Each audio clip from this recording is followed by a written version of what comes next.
the number 6 car. In second place as Devons in the Brawn takes the fastest lap. Ross Brawn, he's won championships for both teams in 3rd and 4th, for Ferrari and for Brawn.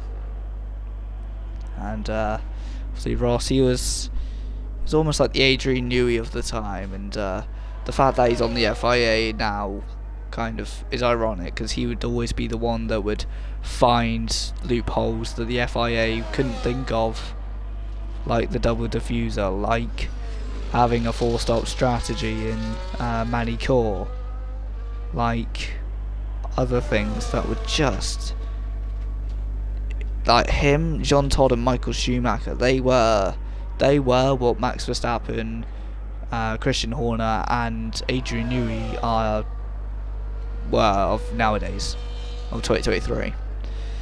And obviously at this track in the year 2000, Michael Schumacher ended up winning the championship for Ferrari for his first time, or for his 3rd time, and for Ferrari's Ferrari's 11th time, if I'm not mistaken. And I think it was the first time since, I think I've got it right, it was the first time since 1987 with Jody Scheckter that Ferrari won the championship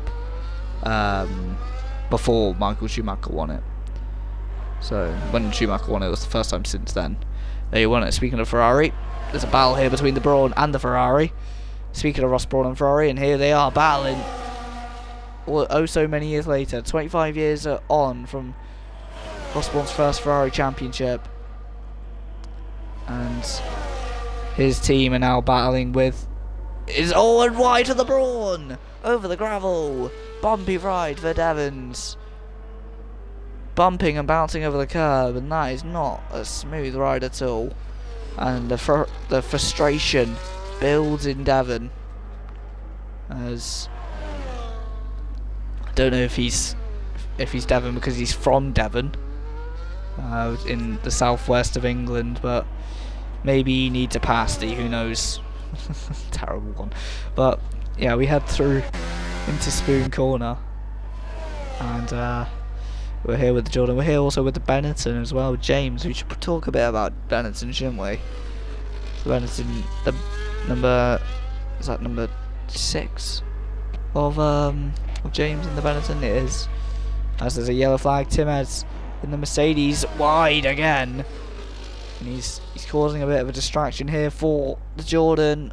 He needs to get out of the way quickly. Tim N, he's on the grass, he's wide. He's made contact nearly with the leader. And there's contact through 200R. That could have been huge. I know from experience, cars have flipped there on this game in another league called Elite Racing League. When I raced in that one. But yeah, wow, making contact to 200R with the leader when you're down the order. I don't know if he's learned from Esteban Ocon in the 2018 Brazilian Grand Prix, but wow.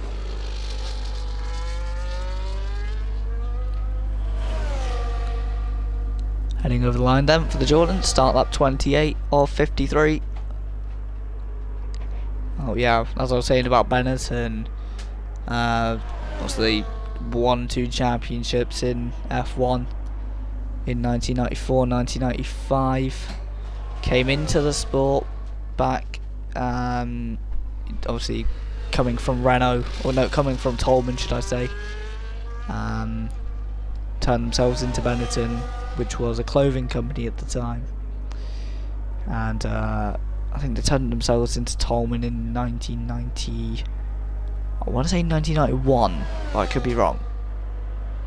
1990, 99, 1991. I think it was 1991. Oh no, it had to have been 1991 because Benetton were around to snag Michael Schumacher.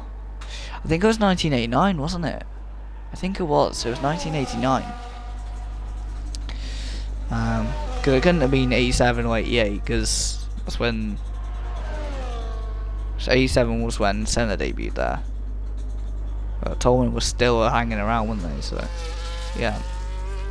Obviously they debuted then. We have the Williams back with the Jordan. Yeah, Benetton.